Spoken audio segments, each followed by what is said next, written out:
And of course, we're looking at San Juan, Puerto Rico. And so what we're concerned about are what could their impacts be like for the weekend, as we have Erin that is coming through and it is strengthening. So we're going to keep our eyes on this, as Puerto Rico could see wave heights right around 9 feet along the northern shore. This means dangerous rip currents, and that could also be life-threatening. I'm joined now by Lieutenant Commander Rachel Thomas. She's the Coast Guard Sector San Juan Waterways Division Chief.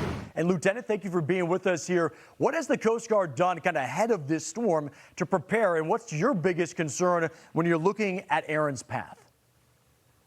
Thanks for having me here today. The Coast Guard has been busy at work the last few days in preparation for the incoming storm. One of the lines of effort we've done has been having calls with industry every day for the last few days, with upwards of 200 port partners, trying to figure out the right safety mechanisms to put in place to ensure that vessels in the port itself are safe. So we have a port condition, which is a different steps and thresholds of safety readiness conditions. Right now we're at X-ray condition, and certain portions are looking to shift to Yankee condition in the near future. So in particular, St. Thomas and St. John will be switching to Yankee condition at 8 p.m. this evening. And then as the storm continues to move, portions of northern Puerto Rico will be shifting to Yankee condition at 8 o'clock tomorrow morning. And Lieutenant, real quickly, I just wanted to ask you, because we've seen this here where it goes whiskey, goes X-ray, and you're saying now Yankee. Can you kind of give us a perspective of what that means for those ports? What does Yankee category mean? Yeah, Yankee category is kind of a middle level. The next and most severe would be Zulu. Zulu is a total shutdown of the port. No traffic inbound, no traffic outbound, and no cargo operations to take place. So at Yankee, we're still allowing vessels to leave.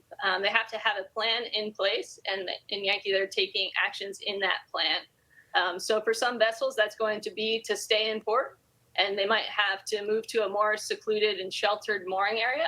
They might be adding more mooring lines to make sure that their vessel can weather the storm. And they have to have captain of the port approval to do that. So right now we have about 10 vessels in the port that have received that approval and will be staying, and we think that's the safest place for them to ride out this storm. Others have already deported the area. And Lieutenant Thomas, real quickly, I want to ask you, because the Coast Guard performs rescues, whether it's out in the water, of course, during this with the rough surf, and even with the helicopter rescues. Is there a certain point where it becomes too dangerous for you? Is there a criteria where it's like the wind speeds or at this threshold or the wave heights where you say it's not safe for our team to get out? Yeah, search and rescue will always be the Coast Guard's top priority, and we want to save as many lives as we can out there. We can't say any specific thresholds. We have a bunch of different assets available, so each case will be evaluated on a case-by-case basis based on the specific conditions at the time and also the location and the type of evolution that would entail. So we're going to figure out what the best assets are to respond, and we work with a lot of partner agencies as well.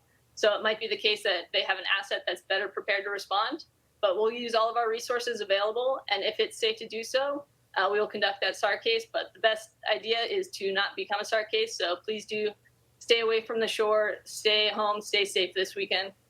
Great advice there. Lieutenant Commander Rachel Thomas for the San Juan Coast Guard. Thank you for being with us here on Fox Weather.